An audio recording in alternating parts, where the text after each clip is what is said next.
안녕하세요. 러블리한 성형외과에서 가슴 성형을 맡고 있는 김상범 대표원장입니다.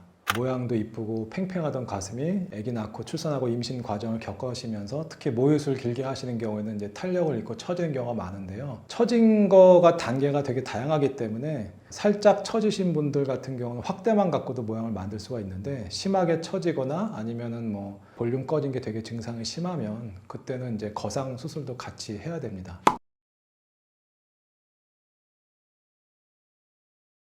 출산하고서 가슴 수술이 필요하신 경우가 이제 다양한 경우가 있을 수 있는데요. 당연한 얘기지만 임신하고 수유를 반복해서 가슴이 처지는 경우, 모유수를 너무 길게 하게 되면 가슴 처짐이 더 심할 수 있기 때문에 그거는 좀 조심하셔야 되고요. 체중 감소가 급격하게 된다든지 아니면은 가슴이 원래 되게 크셨다가 임신 출산 과정 중에 크게 볼륨이 불었다가 빠지게 되면 더 훨씬 증상이 심하게 됩니다. 그래서 많이 처지시거나 볼륨 감소가 크신 분들 같은 경우는 확대 수술 또는 가슴 거상 수술을 통해서 좋은 결과를 갖다가 예견할 수 있습니다.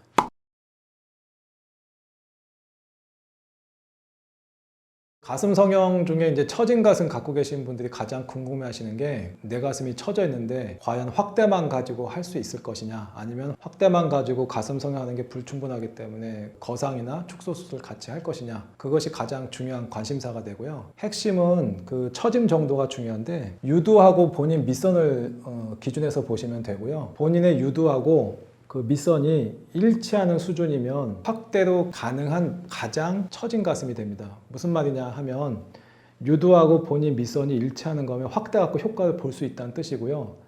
만약에 그 이상으로 유두가 본인 밑선보다 더 처지게 되면 그때는 이미 확대만 가지고는 정상 모양이 나오지 않고 반드시 거상을 통해서 모양이 나오게 됩니다. 확대하고 거상이 왜 큰 차이가 나냐면, 확대는 흉터가 최소화가 될 수 있죠. 밑선이나 겨절만 갖고도 모양이 나오지만, 거상을 하게 되면 유두 주변하고 또 유두 주변 밑에 수직 흉터가 남기 때문에 만약에 거상의 케이스에 해당한다면 흉터가 많이 발생하기 때문에 수술을 결정하는데 큰 변수로 작용하게 됩니다. 임상적으로는 그렇게 보통 결정하지만, 만약에 판단이 힘들다고 하시면 직접 방문하셔서 상담하시면 되고, 제일 이제 경계에 있는 부분, 유두하고 본인 밑선이 일치하는 경우는 반드시 거상이 필요하다고 하시는 분들도 있고, 확대만 갖고도 가능하다고 하는 분이 있고, 의견의 차이가 있는데, 확대 갖고 결과를 낼 수 있긴 하지만 반드시 이중평면 가슴 확대라는 방법을 사용해야지만 좋은 결과를 만들 수가 있습니다.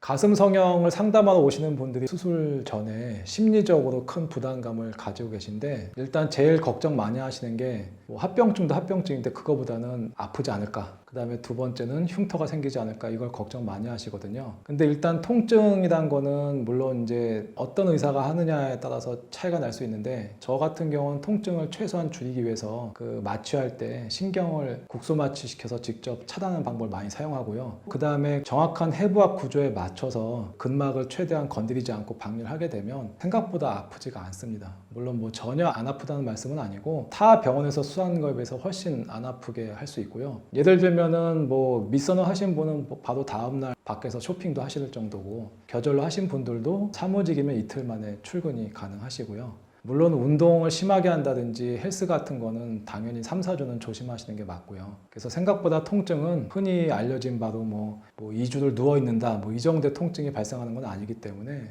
너무 걱정하실 필요가 없게 되고요. 흉터 걱정을 많이 하시는데, 겨드랑이 절개 하신 분들 같은 경우 흉터가 잘 보이지 않게 되고, 실제로는 이제 팔을 들고서 찾을 때는 살짝 보일 수 있는데, 대개의 경우는 1년 정도 시간이 지나가면 거의 흉터가 보이지 않게 되고요. 밑선회 같은 경우도 체질에 따라서 이제 잘 보이시는 분들도 있을 수 있는데, 대개의 경우는 밑선 흉터는 한 1년 정도 지나가면 많이 흐려지게 되고, 밑선 흉터가 가슴 밑선과 일치하기 때문에 서 있는 경우는 거의 찾기가 쉽지가 않고요. 흉터가 보일 수 있는 상황은 이제 살짝 흉터가 남은 상태에서 누워 있다든지 아니면은 가슴을 이제 든다든지 하면은 그러고 살짝 보일 수는 있습니다. 하지만 가슴이 좀 처져서 하시는 경우는 피부 여유가 많기 때문에 밑선 흉터가 거의 보이지 않는다고 할 수 있습니다.